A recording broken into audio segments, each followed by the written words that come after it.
there is a heartwarming royal story, and you know I like to share these with you because the bottom line is often, not just here on this channel, but around the world, there's always so many negative stories about the royals. It was lovely to share that particular warm space story recently about the king offering warm spaces at his many homes for people who are suffering during the winter with soup, rolls, tea, coffee, and just simply a place to sit and chat. What a place to be invited to in a warm space. You know, I don't know about you, I find that absolutely fascinating. Of course, as we now edge towards the coronation celebrations on May the 6th here in the United Kingdom, all the details are starting to emerge. Recently, there's been a call out for brand new bell ringers. You know, we're a nation of bell ringers here in the United Kingdom, but as we saw so spectacularly and sadly at times during the recent funeral of our late and beautiful Queen Elizabeth II, and then, of course, in a joyous occasion for the Platinum Jubilee celebration, bell ringers really do come into their own, but apparently it's something of a dying breed.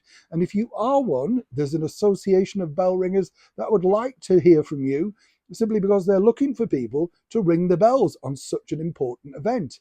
But of course, it's the other things, isn't it, that I find fascinating, and I'm sure you do too. In particular, I like to know exactly who decides what travel and transportation. I kid you not. So upon the crowning of the king, then what's going to happen when they leave Westminster Abbey, and I think this is a lovely, lovely touch, is that Camilla, the Queen, alongside His Majesty the King, will depart in the Golden Diamond Jubilee coach. What a spectacular thing that is. Let me tell you, I've seen this up close and personal. Now, the reason apparently why they've chosen this particular one has a lot to do with our late monarch's father, King George, because he had the wheels rubberized to make sure it was a little bit more of a comfortable ride, apparently. And, you know, if you think about it, if you've ever been in a Landau or something like that, they're not as sort of smooth as you think. Now, when you're traveling over the bumpy roads of London, you tend to be bouncing up and down.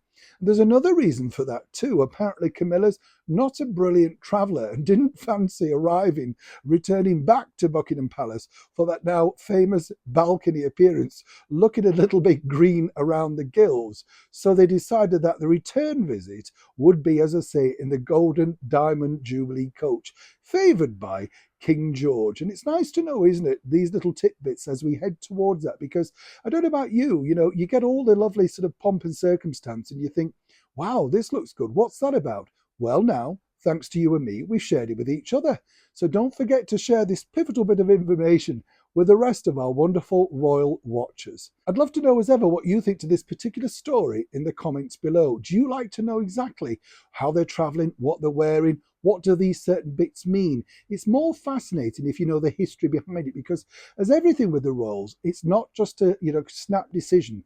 There is a major decision by everything they wear, from flowers, brooches, hats, cars, designs, you name it. It's sending out certain messages sublimely, but if you look for it, you can find out exactly what the message means.